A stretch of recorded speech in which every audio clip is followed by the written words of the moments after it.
Ya. Pertama muka, dua tangan kiri dan kanan dan kiri sampai ke siku, tiga kepala, empat kaki. Al-Quran tadi menyebutkan 4 hal tadi. Telinga mana telinga? Ada tadi kalimatnya. Para ulama menyebutkan telinga itu masuk dalam bagian kelapo, bagian kepala. Telinga ini bagian dari kepala kita, ya, telinga ini. Maka tidak disebutkan di sini. Para ulama ketika kita tanya, mereka mengatakan telinga ini bagian dari kepala. Maka itu ada 2 macam cara kita berwudu untuk masai telinga ini.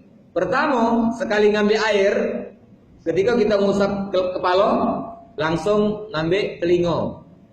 Tetapi di kita, Imam Syafi'i mengajari kita dipisahkan. Kepala dulu 3 kali, baru telinga 3 kali. Nah gitu ya. Jadi kalau kamu melihat ada orang wudu, sah itu bu, sah. Jangan dikatoi. Nah ini aliran sesat misalnya. Memang Al-Quran ada sebuah telinga itu.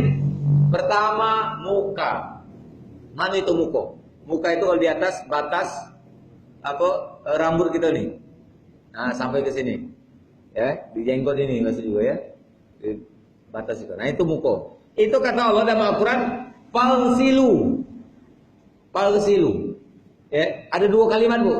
Kalau muka dengan tangan, Allah pakai kata palsilu. Tapi kalau kepala dengan kaki, dia pakai pamsahu. Ya, apa arti palsilu? Palsilu itu husla, mandi. Kalau ada namanya nawaitul husla, ada sil akbari. Kalau kita mandi wajib kan pakai kata-kata husla. Ini tadi.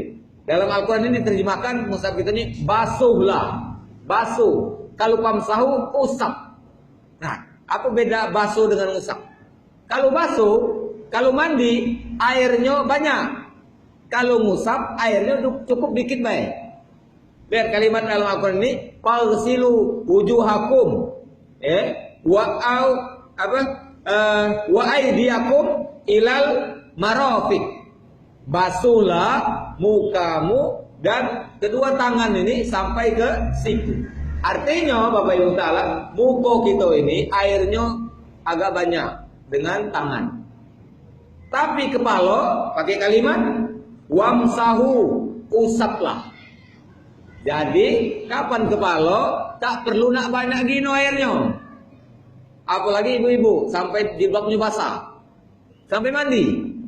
Ya, airnya apa? Kalau bahasa kami kalau mau kena itu, kalau sering kena air tak dijemurkan, tai lalatan. Lapukan. Apa? Telok puyuh. Ini macam-macam. Oleh karena terlalu basah tadi. Jadi kalau muka ini dengan tangan itu palsilu, basuh, beri air agak banyak, ditampan inian. Nah, lurusannya tangan juga, ya. Ilal marofik, ya kemarin di sini kalau dibahas itu dari pajar bulan ada yang nanya, Ustaz, bagusnya mana? Ngambil tangan itu nih, ujung jari dulu, apa siku dulu. Nah, kalau di Al-Quran ini ya, palsilu wujuhakum wa aydiyakum ilal marafiq, sampai ke siku. Berarti kalau sampai ke siku dulu kan ujung jari. Nah ini. Nah, itu ya.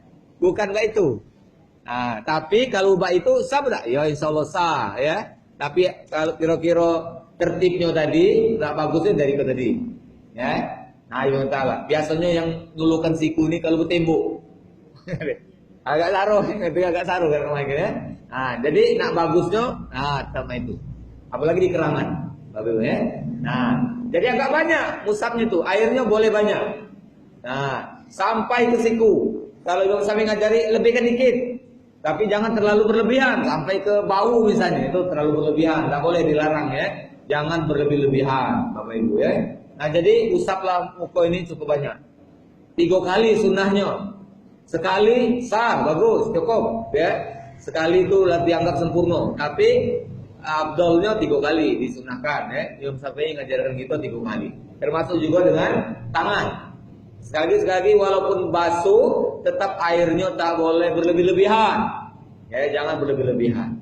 Lalu kemudian kalau kepala itu cukup diusap. Artinya ini baik. sudah ditampung, lepaskan lagi, tidak apa-apa. Nah, ya. Nah, musab kan itu. Kalau dia ditapan di cak muko tadi, basah kepala kita. Setelah mandi itu, kamu kaget terus puyuan kayak kan? Nah, seperti itu. Jadi cukup dimani kebaik. Nah, kalau boleh dirangkumkan dengan apa? Telinga atau kita pisahkan. 1, 2, 3 gitu ya, baru telinga. Nah. Kemudian kaki juga demikian ya. Boleh diusap baik. Bahkan Rasulullah SAW pernah wudhu Bapak Ibu ya, dia tidak melepaskan sepatunya. Dia sepatunya dipakai, diusapnya di luar sepatu, diusapnya baik. Ya. Itu pernah seperti itu. Nah, dilepaskan cuaca dingin misalnya ya. Nah, kalau takut kram, apalagi mudah kram misalnya, ini cukup diusap. Jadi Bapak Ibu Ta'ala, mengapa wajah dan tangan harus dibanyakkan airnya? Nah, kepala dengan kaki itu cukup diusap baik. Di antara pelajarannya Bapak Ibu, di muka dengan tangan itu nih paling banyak dosa masuk. Pegawai. Muka kita apa nih? Mata baca berdosa. Hidung baca berdosa ya. Mulut. Nah, banyak ini dosanya. Ngomong kurang. Nah, maka itu banyak-banyak. Bersihkannya itu ya. Nah, banyak-banyak. Tangan. Walaupun tangan ini banyak Bu. Mencuri dengan tangan, merampok dengan tangan, nyairi orang juga kan, ngubit orang, ngubit saja kan. Nah, dengan tangan ini, dengan tangan ini Bapak Ibu Saudara. Maka itu banyak kan. Kalau kepala cuman pikiran yang muat kita berdosa itu berpikiran. Pikiran ini kalau pandangan kita bagus, biasanya tak ada. Nah, mikir kejahat. Ada. Biasanya seperti itu. Kalau telinga kita juga bisa dijaga juga itu ya. Jadi pikiran dan telinga, pendengaran. Nah, Bapak Ibu rahmatullah. Lalu untuk kaki, ya ketika kita bawa dia ke tempat yang Allah murkai. Jadi muka ini banyak nian lubang tempat kita bisa berdosa itu. Maka itu kira-kira palsilu tadi, ya harus dibasuh nian agar segala dosa yang pernah kita lakukan dari 3 anggota badan muka kita ini itu berguguran kan. Memang ada hadisnya Bapak Ibu ya. Dari setiap tetes air wudhu yang menetes dari bekas wudhu kita itu berguguran dosa-dosa kita. Nah, Bapak Ibu rahmatullah SWT. Kata Allah, sempurnakan wudhu ini. Jangan galak menyempurnakan wudhu. Ya. Allah SWT menginginkan kita dengan kesempurnaan wudhu ini bukan untuk nyaroi kita. Lihat ayatnya sudah dijelaskan ya. Ya, Bapak Ibu Ta'ala. Kalau tak naruh air, disuruhnya pakai tayamum. Bukan untuk nyarokan kita, bukan.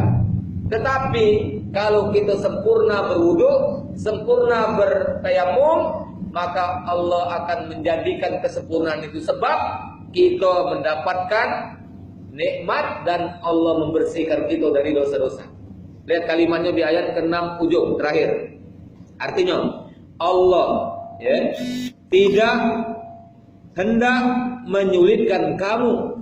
Allah tidak ingin menyulitkan kamu, tetapi Dia hendak membersihkan kamu dan menyempurnakan nikmatnya bagimu agar kamu bersyukur. Jadi Bapak Ibu yang Ta'ala, kesempurnaan wudhu kita itu akan mempengaruhi apa? Satu, ya, Allah akan memberikan kebersihan kepada kita lahir dan batin. Lalu yang kedua, Allah ingin menyempurnakan enjoannya ke kita. Sholat kita ini mentah ada wudhu atau tak sempurna wudhu, maka balasannya tidak sempurna dari Allah Subhanahu Wa Taala. Kalau tak wudhu sama sekali, maka tak diterima sholat kita. Jadi tujuan kita wudhu ini bukan atau tayamum bukan untuk membuat kita sarok. Termasuk juga Bapak Ibu perintah-perintah Allah yang lainnya. Bukan untuk membuat kita susah. Tetapi perintah yang Allah berikan kepada kita, larangan yang Allah tetapkan untuk kita adalah agar kita bersih dari dosa, terhindar dari dosa, dan kita dapat kebaikan yang banyak dari Allah Subhanahu Wa Taala. Maka itu jangan kita sungkan untuk melaksanakan perintah Allah Subhanahu Wa Taala. Jangan kita tak galak menghindari diri kita dari apa-apa yang Allah larang. Karena Allah ingin memberikan kita kesempurnaan nikmatnya dan Allah ingin membersihkan kita. Bapak Ibu rahmatullah SWT, dalam hal kita tidak menemukan air, padahal kita nak sholat belum wudu, ya, atau sudah wudu tapi batal, ya, buang air, atau kita junub, ya, kemudian inilah waktu sholat datang, kita nak mandi tak naruh air, ada, wudu pun juga tak naruh, maka sholat itu apakah harus ditunda? Tidak, ya, kecuali sholat ini kira-kira bisa dijamakkan, dan itu pun syarat jamak kan harus ada syaratnya dalam perjalanan atau dalam keadaan sakit, Bapak Ibu Ta'ala. Maka sholatnya tetap dilaksanakan berwudu baik kalau apa namanya itu bertayamum. Kalau kemudian kita tidak menemukan air, habis sholat dengan tayamum tadi tetap usahakan cari air. Kalau sudah ketemu air maka kita harus mandi dengan sempurna atau wudu seperti biasa. Kalau masih tidak ketemu, masuk lagi waktu sholat, tayamum lagi dengan debu yang suci tadi, sampai kita ketemu dengan air. Atau kita dalam keadaan sakit, kalau kita basahi anggota badan kita yang sakit tadi, akan menyebabkan sakit itu tambah parah, maka kita boleh pakai wudu dengan tayamum, pakai debu yang suci. Debu ini cukup 2 anggota wudu yang kita usap.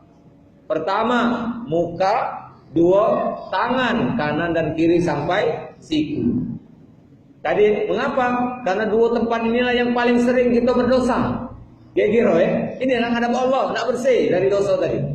Nah, cara caranya ambil letakkan telapak tangan kita ini di tempat yang kita yakini ada debu. Di mana-mana pasti ada debu. Kalau kita di jalan, di kendaraan, di tempat senderan kita itu pasti ada debu, atau di kaca kita ada debu. Tapi pastikan debu yang kita cari itu adalah debu yang suci. Maka itu jangan kita hati-hati kalau kita ngambil dari tanah. Pastikan tanah itu betul-betul suci, bukan bekas kotoran binatang dan lain sebagainya. Ketemu, kita tempelkan. Kira-kira kalau kita lihat ada pasirnya yang besar, sehingga kalau kita usapkan kaki masuk mata bahaya, kita mainkan. Atau baik itu, tapi kalau baik itu kaki habis, baik ke baik. Sehingga gugur yang besar-besar tadi, usapkan ke muka. Sekali baik. Lalu kemudian tempel ke lagi, baru kita usap ke kanan, bagi 2 Bapak Ibu, bagi 2. Separuh dari bawah, dari tengah ke bawah ini, atau dari tengah ke atas itu untuk yang di atas. Kalau lemaknya yang ke dulu. Lalu separuhnya baru yang di bawah. Jadi itu, nah, ya, tidak perlu itu, bukan itu, ya, bukan itu, ya. Jadi cukup ini baik. Nah, sudah, ini pula, sudah selesai. Jadi separuh dari tangan kita, telapak tangan ini ke bawah untuk yang bagian atas. Lalu yang separuh ke atas ujung jari itu untuk yang di bawah. Untuk pertama jangan sampai ke biko, karena itu ada debu. Bakal nak di biko, bakal yang kiri. Jadi separuh juga baik itu. Dah cukup, baik itulah. Tapi tangan kita ini, lengan kita harus kita ini buka ya, jangan dilapisi dengan kain tadi. Itu cara bertayamum. Cukup 1 kali tayamum untuk 1 kali sholat. Tidak boleh misalnya maghrib langsung isya, tidak boleh. Kalau isya kaki tayamum harus ulangi tayamum lagi. Ya. Nah jadi Bapak Ibu kalau 1 kali atau dijamakkan juga demikian. Tayamum kaki, berikutnya tayamum lagi baru kita sholat. Kalau seandainya kita ingin dijamakkan. Jadi Bapak Ibu rahmatullah subhanahu wa ta'ala, 1 kali tayamum untuk 1 kali sholat. Baik itu wajib maupun sholat sunnah. Ya, itu kalau darurat. Kalau tak ketemu dengan air. Kalau ketemu dengan air, balik pakai air. Jangan kelemahan. Ya, jangan kelemahan, ya. Jangan seperti itu. Ustaz, ikut di jalan. Ada air tapi untuk minum. Mana ikut? Apakah dipakai untuk wudu? Air tadi, minum tadi, atau bertayamum baik? Tayamum baik. Ini air minum Bu, sayang untuk minum. Apalagi di jalan, kita bakal kausan kalau tak minum misalnya dah. Maka yang simpan air minum tadi, ya baru kita bertayamum baik. Kecuali memang kita bisa berhenti, misalnya beli botol aqua sebotol besar tadi nak berwudu, tidak ada masalah. Tapi itu pun juga sayang, itu kan air minum. Ya. Bapak Ibu rahmatullah subhanahu wa ta'ala, Jadi ini yang Allah perintahkan kepada kita. Kita wudu, kita tayamum untuk sholat ini itu bukan untuk nyaroi gitu. Kemudian dalam hal tadi ada kalimat menyentuh perempuan. Ada pendapat yang berbeda Bapak Ibu ya. Menyentuh perempuan ini ada imam yang menyebutkan bahwa menyentuh asal bersentuhan baik. Perempuan dan laki-laki yang bukan muhrim maka batal wudunya, dia harus wudu lagi. Itu Imam Syafi'i diantaranya. Ada imam yang lain kalau bersentuhan belum tentu batal. Kalau tidak ada hasrat dari di dalam jiwanya, tak kata birahi. Nah, kalau bersentuhan tak kata birahi atau tak sengaja bersentuhan tak kata raso, maka ada imam yang berpendapat itu ada batal. Ya, batal. Jadi kita alangkah bagusnya pakai yang tadi. Kalau Imam sampai itu terkenal kehati-hatian.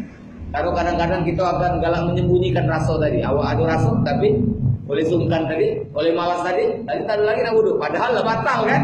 Nah, jadi wudu lah. Air kita banyak, kalau air kita dikit iyalah, ya wudu lagi kalau kita bersentuhan. Tetapi kalau kamu melihat ada yang bersentuhan, dia tak wudu lagi, dia tidak salah. Dia memastikan dirinya bahwa dia tak ada rasa dirahi dalam hatinya ketika bersentuhan dengan perempuan tanpa alas, ya. Nah itu ya, itu ada catatan disebut, ada catatan kamu baca di dalam Mus'haf itu ada catatan. Yang terakhir, Bapak Taala, perintah Allah di ayat yang kita baca tadi, ya di dunia ini kita harus berlaku adil, ya, walaupun terhadap orang yang kita benci. Kalau dia benar, sampaikan kebenaran itu, ya. Kita benarkan kebenaran itu, walaupun kita benci dengan orang tadi. Kata Allah tadi, janganlah kebencian kamu terhadap seseorang, terhadap suatu kaum, membuat kamu berlaku tidak adil. Aku hakim misalnya, aku benci dengan simpulan ini, dia berperkara, padahal dia benar, lalu aku beratkan hukumannya. Tidak boleh. Ya, belum sebaliknya, ikut sanaanku, bahkan ikut keluarga dekatku, dia salah, lalu kemudian aku hukum ringan. Tidak boleh, itu namanya tak adil. Yang salah hukum sesuai dengan kesalahan. Yang benar harus dibenarkan. Tidak boleh sebaliknya. Ada lagunya kan? Kalau salah jangan benarkan, kalau benar jangan salahkan. Ya? Walaupun dia hartawan, walaupun seorang tawan, walaupun dia orang berduit ataupun yang menjadi tawanan kita. Kalau dia benar kita bela. Kalau dia salah, ya kita hukum sesuai dengan kesalahannya. Mari kita tegakkan keadilan, lalu kita sempurnakan wudu kita sehingga sempurna ibadah kita, sempurna amal kita. Mudah-mudahan dengan apa yang kita lakukan, Allah senang, Allah suka, lalu Allah ridha, dan Allah berikan kepada kita pahala yang banyak, kesempurnaan nikmatnya di dalam kehidupan dunia ini, sehingga dapat bekal yang bisa kita bawa ke akhirat, bisa masuk surga tanpa lewat neraka dulu. Amin ya rabbal alamin. Bapak Ibu rahmatullah taala, demikian yang dapat kami sampaikan. Mudah-mudahan banyak kebaikannya.